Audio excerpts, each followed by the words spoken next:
4 beautiful women.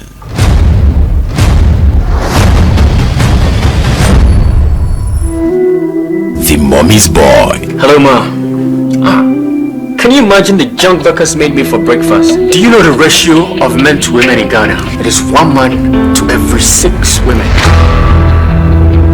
The faithful married man. This is your 40th birthday. You just need to let your hair down and have some fun. I'm sorry if I'm disappointing you. I will not cheat on my wife. The annoying ex-husband. I want to see my son. Elam is already in school. You'll see him over the weekend. Now go. My wife here is a good cook. Ex-wife. You must be Elam's father. ABN presents Escapade. Next time you're sent on an adult job, drop your diapers and bring back an adult result. Escapades. The real stories begins on Fifi Banson TV.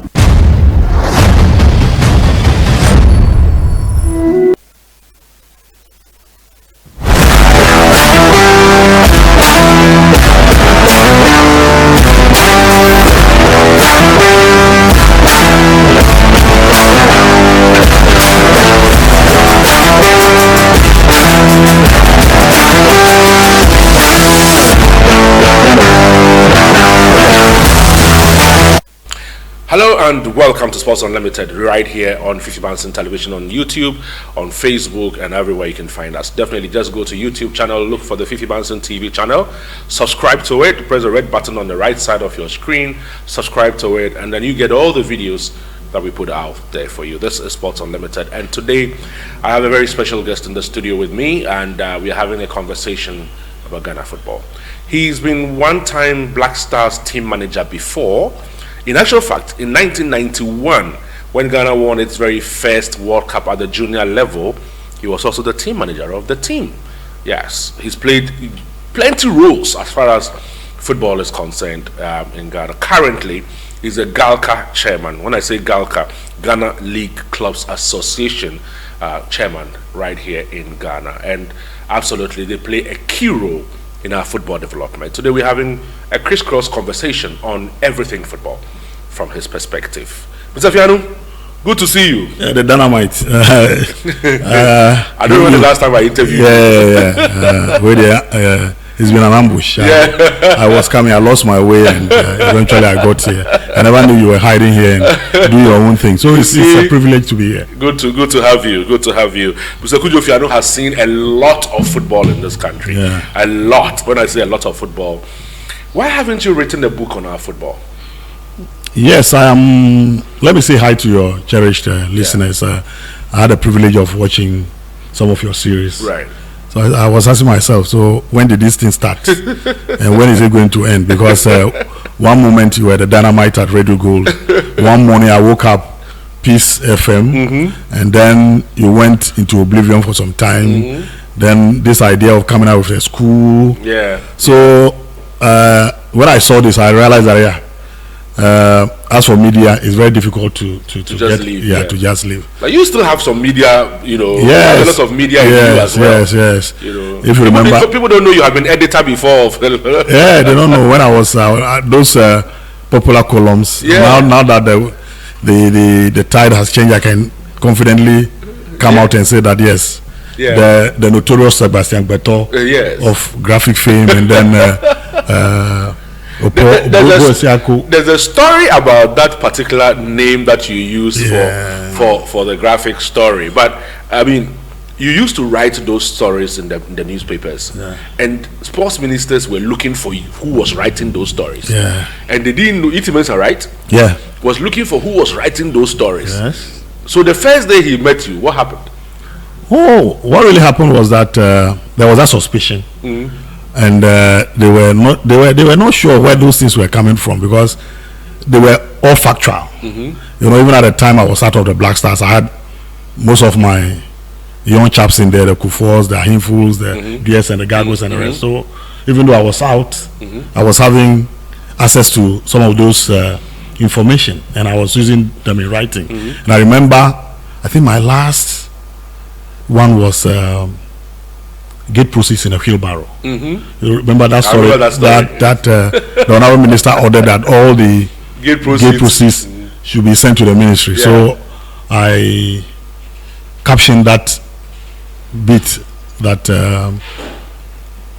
gate proceeds in a wheelbarrow. And those were the days of cartoons. And there was that cartoon with the honorable minister pushing the trolley. Yeah.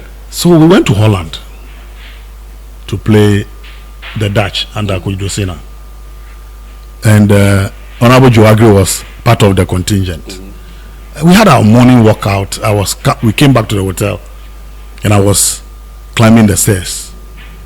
Then I heard from behind, "Hey, Beto."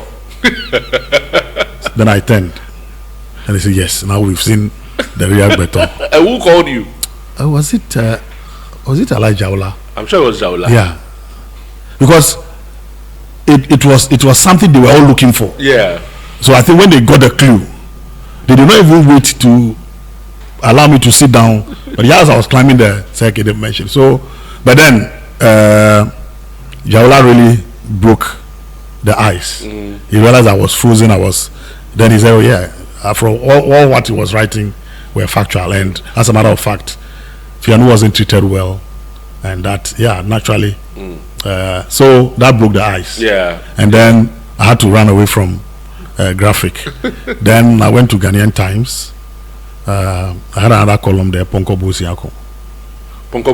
Yeah. Yes, I remember. That also, a lot of people were victimized because they were suspected to be the one behind that. Then one morning, one of the staff from Ghanaian Times came to me and said, "Look, people are looking at the style from Beto to Bosiako, and they were narrowing in on me. So I just decided to put an end to it. So people who knew me even didn't know that I was a regular columnist to Graphic Sports and Ghanaian Times. Yeah, interesting. But when are you writing the book? You have much history. I've given it a thought, and I need to work at it because at times you sit down and when you read some of the stories being put out there, you realize that they were not factual, and there's a need to correct those things because if they are not corrected, they become part of history. So some of those things we need to. I know Odonyaku is doing something. I also know that Ashford. The only board chairman, board secretary without a board. Right? So I'm sure Ashford is also putting his thoughts together, and that is serving as a motivation for me. To also take my. There are companies now in Ghana who can approach you, and then you just narrate the issues, and they put it together nicely for you. I think I will have a very good story to tell. Yes, because you have many stories, including very diabolic stories that you can tell. But I think you should write a book. You remember, if you remember, when we were at GBC, was that you were having some series running at GBC? Was it 2009, 2008, 2009? And I remember I appeared on that show. After it, the stories were Fianoo is too diabolic. He was even trying to subvert his own country and stuff like that. He should face the firing squad and those things. So, but there are stories about Durol and all the Guinness and the roll, the sellotapes, some of the things that you did. We'll come to some of those conversations. You have to do them for God and country. Yes. Because if you know the industry in which you are, and you have about a month to a major tournament like the World Cup, and you have to produce birth certificates which are supposed to be 17, 18 years old, it will be very difficult to send a fresh birth certificate. So some of those things were for God and country. So basically you mean that we took birth certificates and then you spread Durol, Mojedro on those birth certificates to make them look old. Some you have to deliberately tear them apart. Then you use some sellotape because it's presumed that Africans we don't take good care of our documents. But it worked. But you look back and then you ask yourself. I remember when I kept some of those certificates to a point, I was looking for them and I got them somewhere, half of them gone. cockroaches and ants because of the raw and the Guinness, the sugar in there was Guinness as well. Yeah, you poured Guinness on some of them as well. Some of them. Yeah, some should look older than. Some of the players say you created problems for them till date, and that some of them think that till now they can't even celebrate their birthdays. Yeah, when something that comes as for the first time, definitely you make mistakes. So some mistakes were made in there, but we've been able to sail through. But we cannot blame officialdom for all those things because some of the players even came to count without knowing their real data. Original yeah, and it is like that. It's been like that for some time now. So you don't blame officialdom that much because, and then none of these players were picked from the streets. Excuse my language. They were picked from clubs. By then, we were playing the under-20 league alongside the Premier. So most of these players, and we base some of those things on the information we pick from the clubs, from their clubs. So some of these things starts from the coast level. Yeah. If you have a player like Dankwe, whose name is not Dankwe, it's Ziem. But somebody is finding it difficult. Yes, he's from the north. Somebody is finding it very difficult to write the Ziem. So, hey, my friend, you are wasting time. You put Dankwe there. So those are some of the things that actually happened. But if you look back to it, I mean, yes, like you say, you cannot blame officialdom for some of the things that happened. But if you look back many years down the line, do you think that we did the right things? Well, we did the right thing and got the right results. If you do the wrong thing and fail, then you can say that you're not done well. But if you do the wrong things and at the end of the day you achieve results, the end justifies the means. I want to say that those things were not done deliberately. As I said, a lot of factors from where the player started his schools, the information that was at the disposal of the GFA, that was what we used. So now let's take a look at. Let me take you back to 1991. I mean, 1991 we won the JVC then under 16, under 17. Under 17. It used to be it was under 16. Under 16, yes. Then we came to under 17 in 1991.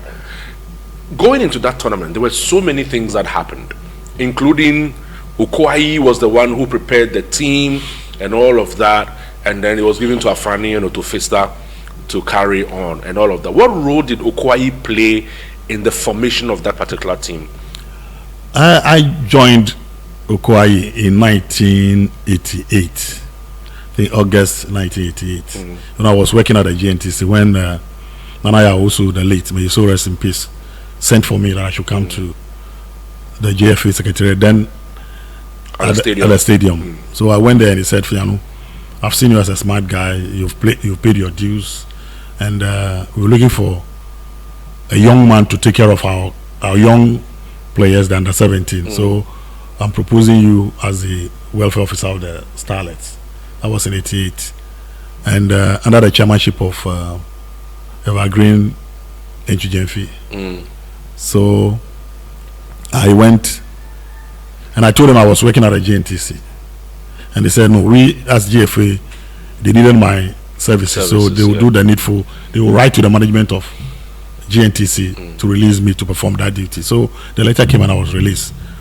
Those days we were camping at the military academy, and anytime there was a fatigue in camp, we have to also be part of it. So I went and met Okwai. Those days, no assistant coach, no goalkeepers trainer, no physical trainer.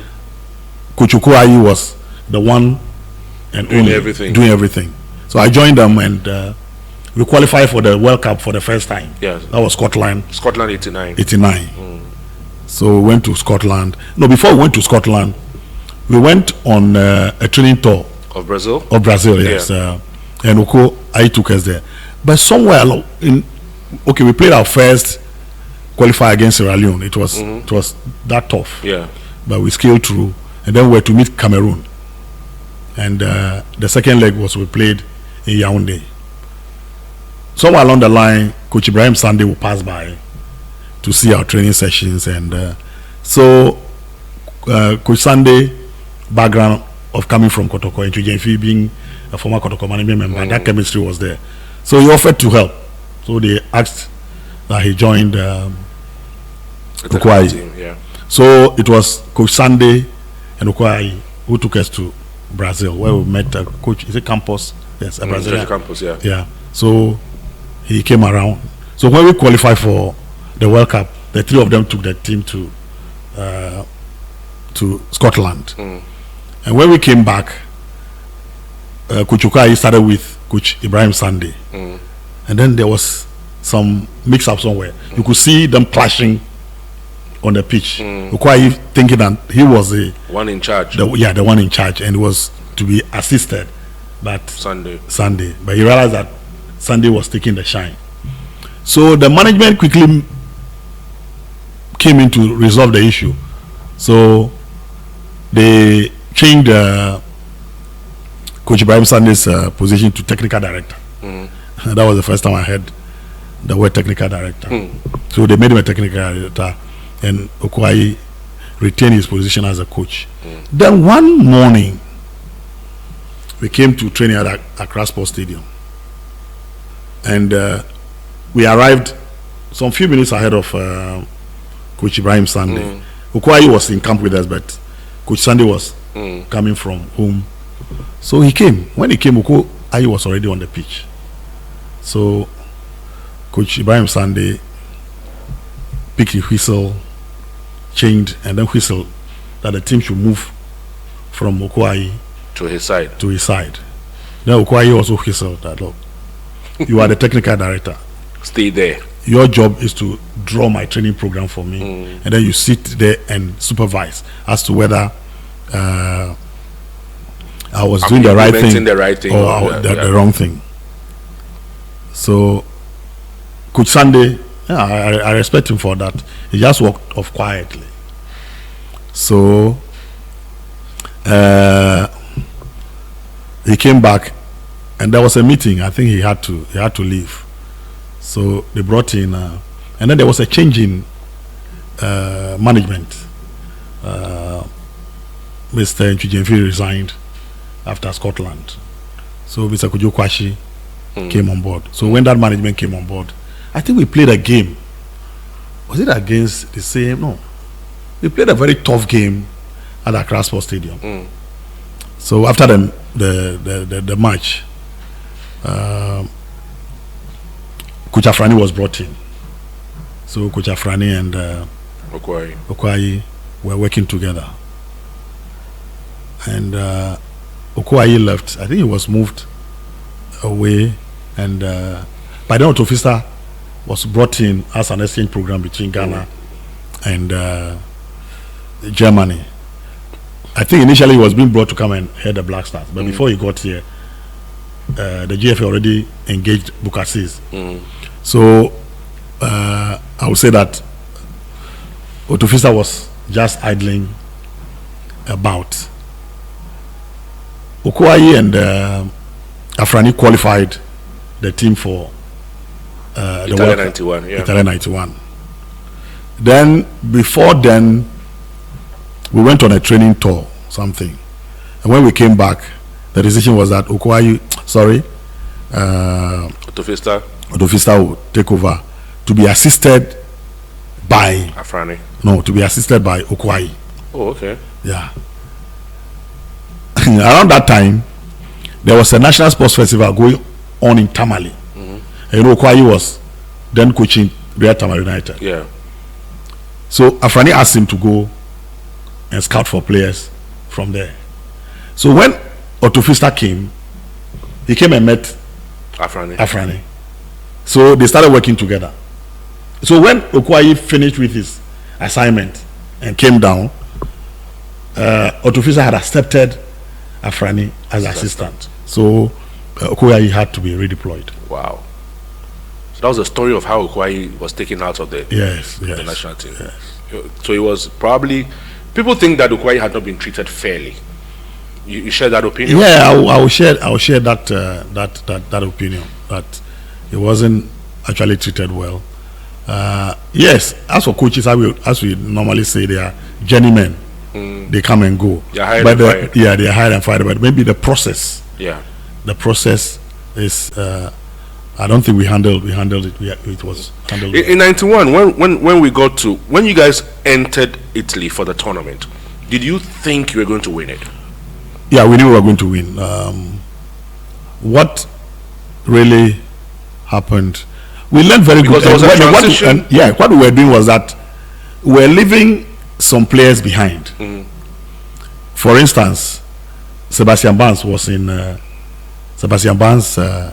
And some few of them were in Scotland, but they didn't play. But they've been part. So the team was built around the Scotland team.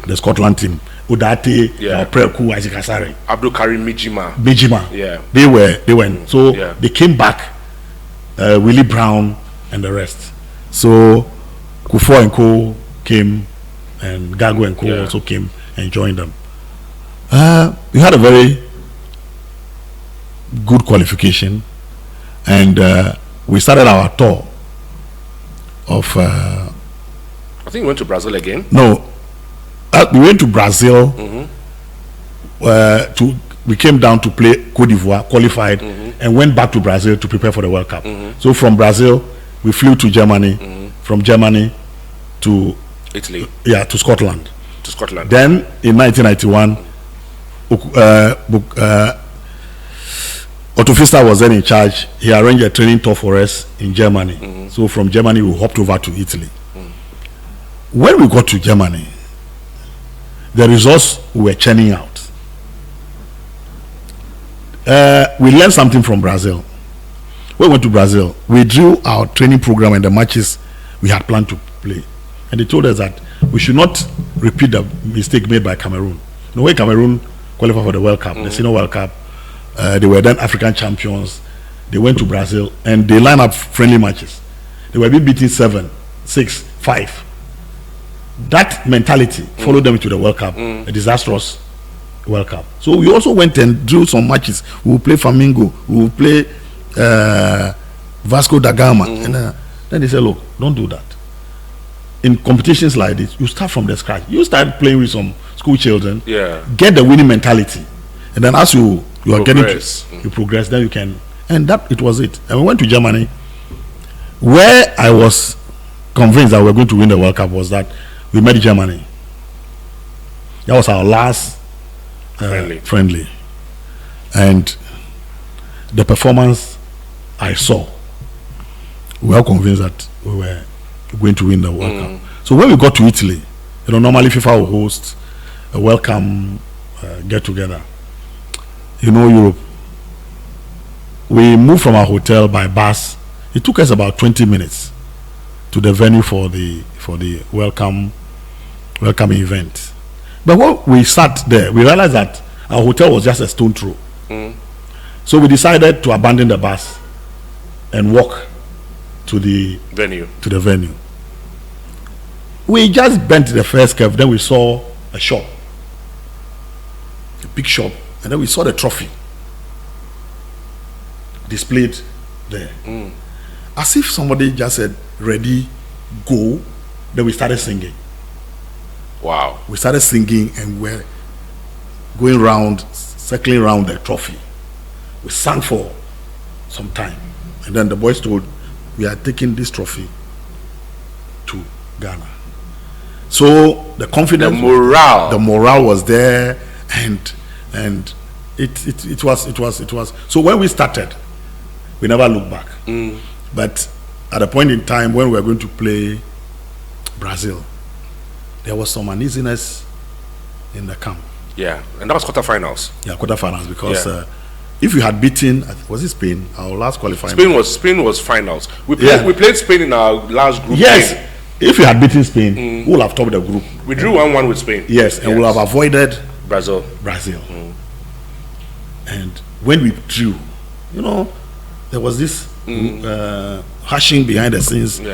Otto deliberately did it because he didn't want us to beat Germany. He wanted to save his native country. That's why he did that. And the sports minister then, Sarah Mensah, Mr. Kudjoe, was chairman, those management committee members, they were not in the same hotel with us. Professor Kofi Kumado was the leader of delegation, the vice chairman of the GFA then. But they had their hotel somewhere. I think it was only Mr. Kudjoe Kwashi, being the chairman of the management committee, who was in the same hotel with us. Even the rest, Bruiser, Mr. Sylvester Mensah, they were all outside. So the team, so they came to the team hotel, and you could feel the tension. Wow. And we are going down into history. 1991, the World Cup in Italy. So the normal technical meeting that the coach will come out with his strategy and things. Yeah. We're expecting Otto. They just stood up and he told the boys, all of you should stand up. Let's hold hands. We held our hands. They said, look, we are going to play Brazil. You know, he's English. I have the confiance that we are going to beat Brazil. I know there's tralala over here. Some people are saying that we are going to lose to Brazil. But I have the confiance. The only change I'm making in the team, Donaldo, you are starting. The only thing I want you to do, follow Adrien. Wherever he goes, go take the ball from him, pick the balls from him. Don't cut him. Don't cut the legs. That is the only change. I have the confiance. Boys, if I say let's go, shout let's go. Then he shouted, let's go. We all shouted, let's go. Let's go. We did it 3 times. And you could see tears. Some of the players shedding tears. And then we said, the previous day, yeah, the boys were at the hotel lobby. Some were playing drafts. Then the FIFA brought the itinerary.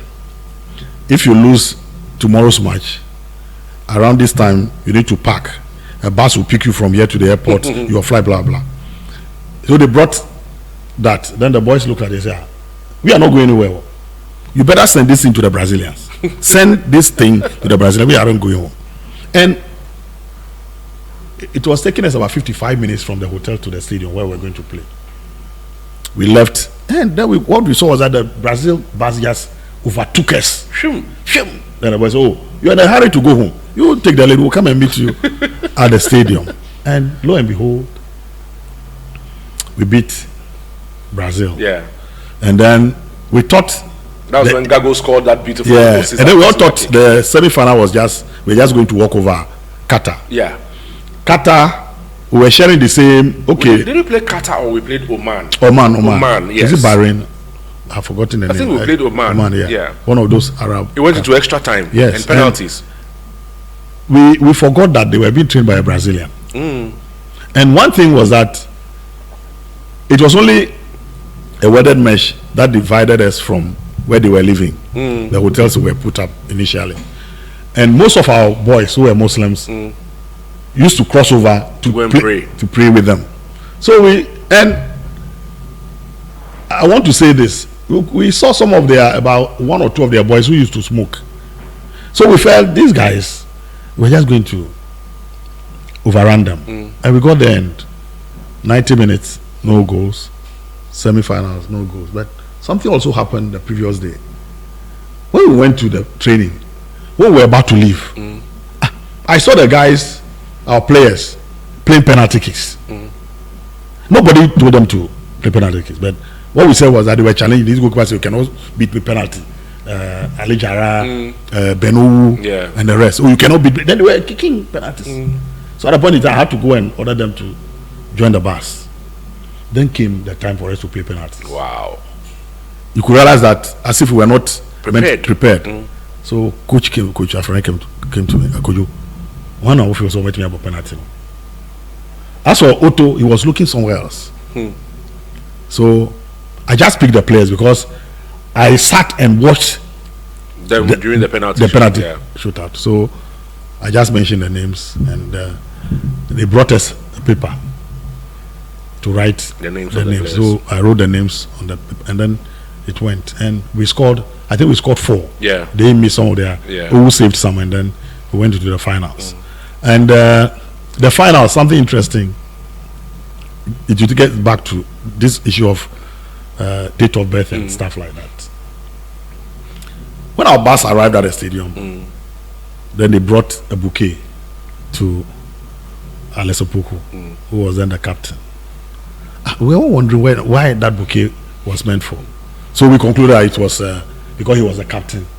They were presenting him a bouquet for qualify for the finals. But when I looked over, I realized that no bouquet was given to the Spanish captain. Then when we line up for the national, just before the national anthem, then they said, today is the birthday of Alesopuku, and we should all wish him a happy birthday.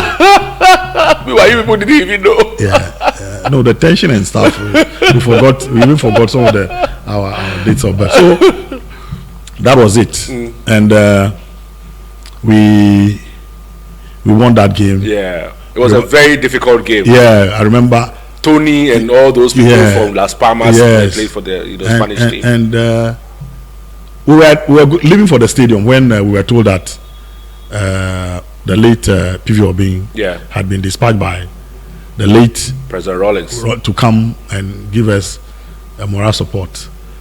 His flight arrived a bit late, so he couldn't come to our hotel. Then we met at the stadium. He came to the dressing room. Then he looked at the boys. You guys look bloated on television. You are small. What is Udate? Then he started mentioning play. Then Otto turned. Mr. Prime Minister, this is my office. This is my time. I don't want any tralala. I want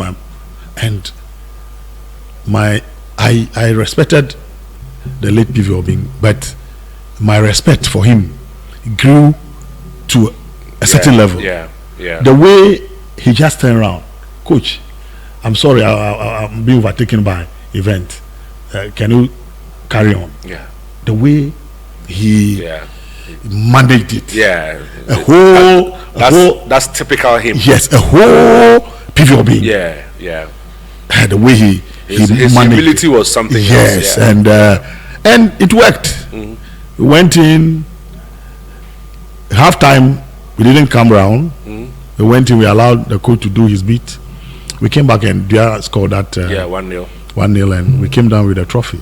But in that squad, it looks like everybody in the team was strong. I mean, from perhaps I would ask you about the weakest link in the team. But if I'm looking at the defense, if I look at from Sebastian Barnes on the right side, Kofi Mbia on the left, Kofi Nimo, and then Isaac Asare. Then Isaac Asare initially was on the left, then he was brought into the middle.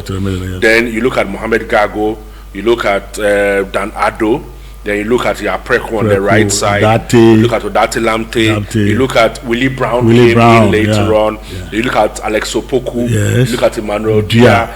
This was a collection of super talent. Who, in your opinion, because Emmanuel Samuel Sekufa was not even a regular in that squad, but who, in your opinion, was the weakest link in the team? I would say the weakest link being Willie Brown, in the sense that maybe we overrated him. The goals, especially the goal he scored against Cote d'Ivoire in Abidjan, and the goals he was scoring in the qualifying series. But it could be attributed to the red card he took in our first game against Cuba. I think that really deflated him, and he turned up to be the weakest link. You don't think our goalkeeper was weak? He managed. I think the penalty saves really erased some of those. He wasn't, when you have a goalkeeper and you had Ali Jara breathing down his neck, and even Kisi, the unsung one, yes. So the goalkeeping department wasn't. But if you talk about, you just mentioned the defense. You have Sebastian Barnes, you have Kofi Mbia, you have Kofi Nimo, and Kofi Nimo was more regular than Osei for. Yes, and then you have Isaac Asare.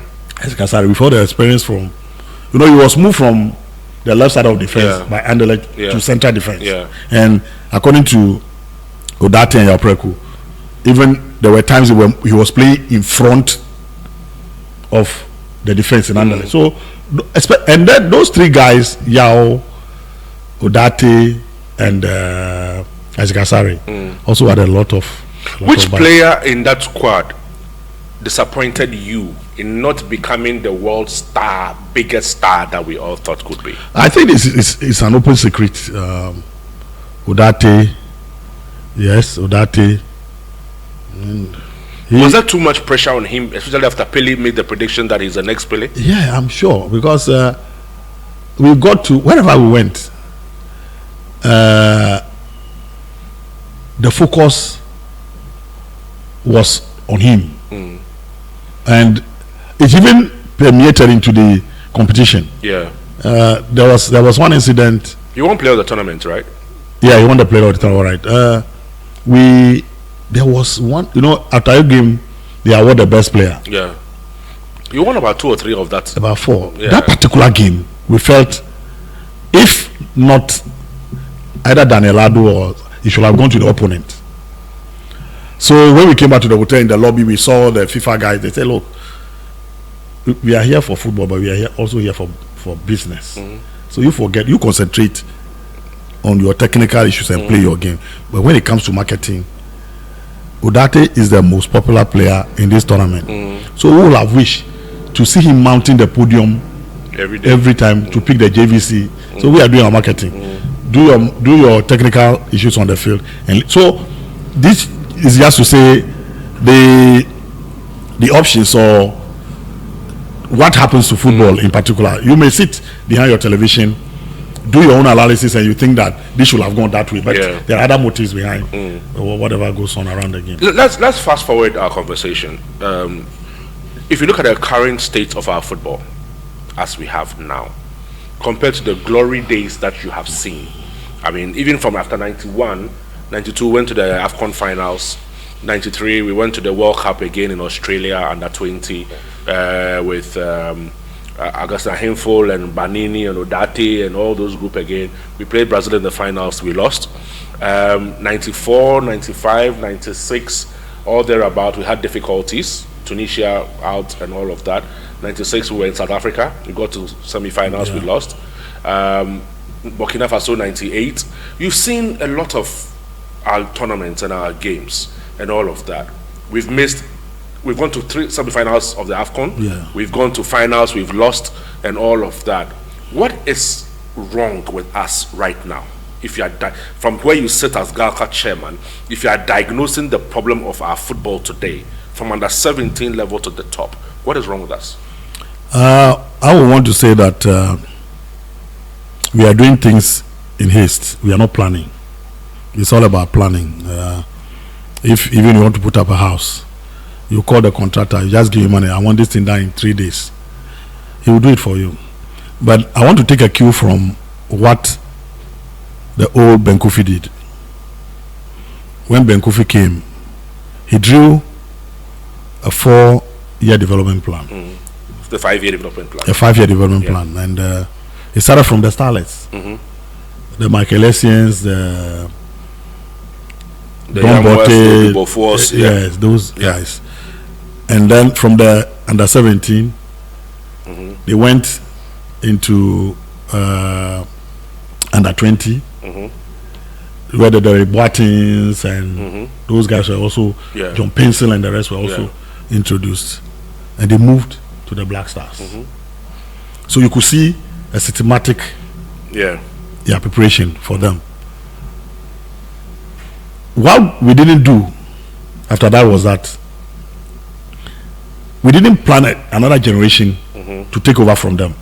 Transition. Yeah, the transition was not properly handled. So after they burst onto the world scene, played in the World Cup, those weakening links that we should replace, I think the transition wasn't properly handled. Okay. And then came in the under 20 that won the World Cup also. That was the generation that took over from them. Ask me if you can name the generation that took over from that team. It turned into choosing and picking players coming here from there and that. So we've not done anything seriously with our transition. The planning wasn't properly done, and yes, it was not properly done, and we've been missing out from competition. And if you look at the graph, and compare it now, you don't need a soothsayer to tell you that we've not been doing well of late. We've not done well of late. So can it be attributed to just transition, or you attribute it to quality of lack of quality? Yes. Lack of quality too is also another channel, because when we were talking about the Essiens and the rest, you have Essien commanding regular play in Chelsea. You have Sule Muntari there. You have Simapia. You have John Pencil. You have Olele, Jonathan Mensah. These are players who are playing John Mensah, week in, week out. So they know what to do when they get onto the field. How many of our players do we have now playing regularly? Yeah, we have the Kudjoe, the Jordan. Yeah. Kudjoe is just they will call him a later day saint. We have the Jordans. We have Geoffrey. Yeah, a few of them, very few. The rest, they only pop up once a while. So if you have players who had played the UEFA Championship and won, like Essien, you have Sule Muntari also playing in Italy, and Jose Moreno, and won. And look at the coach I've mentioned. Yeah. These players coming through coaches like that, definitely they'll have something extra when they get on the field. They know what to do. Since they left, how many of our players, maybe Kudjoe, who plays for Ajax and plays in the Champions League, who again? So quality is also one factor, and quality and experience you cannot buy it from the market. Recently, the FA president mentioned that one of the biggest problems we have at Congress was coaching. You subscribe to that? Coaching is one bit. A bad coach can assemble very good players and win a game. A good coach can assemble bad players and lose matches. The coach is just a teacher, like a teacher teaching us how to answer questions on the exam paper. When you get to the exam room, it's about you. It's about you. So yes, coach is fine, but the quality on the pitch. The quality on the pitch helps. When we mention about the days and the rest who won the World Cup under 20, that same coach, Bobo, after that feat, what came out of him? He did his best to a certain level. So the coaches will do their bit, but I think that it is a player who can think on his feet. So thank you so much for coming. My pleasure is mine. Thank you so much for coming in. Right, guys, so enjoy the conversation wherever you are. Keep watching it, keep sharing it. Go to Fifi Banson TV, just subscribe to it. Keep watching, keep sharing. Thank you to my team as well for being a part of this. Have a good time.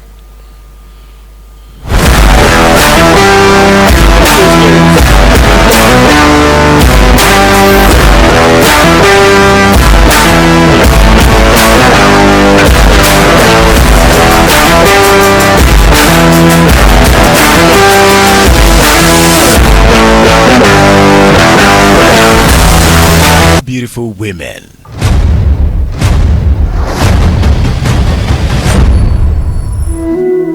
The mommy's boy. Hello, Ma. Can you imagine the junk Becca's made me for breakfast? Do you know the ratio of men to women in Ghana? It is 1 man to every 6 women. The faithful married man. This is your 40th birthday. You just need to let your hair down and have some fun. I'm sorry if I'm disappointing you. I will not cheat on my wife. The annoying ex-husband. I want to see my son. Elam is already in school. You'll see him over the weekend. Now go. My wife here is a good cook. Ex-wife. You must be Elam's father. ABN presents Escapade. Next time you're sent on an adult job, drop your diapers and bring back an adult result. Escapades. The real stories begins on Fifi Banson TV.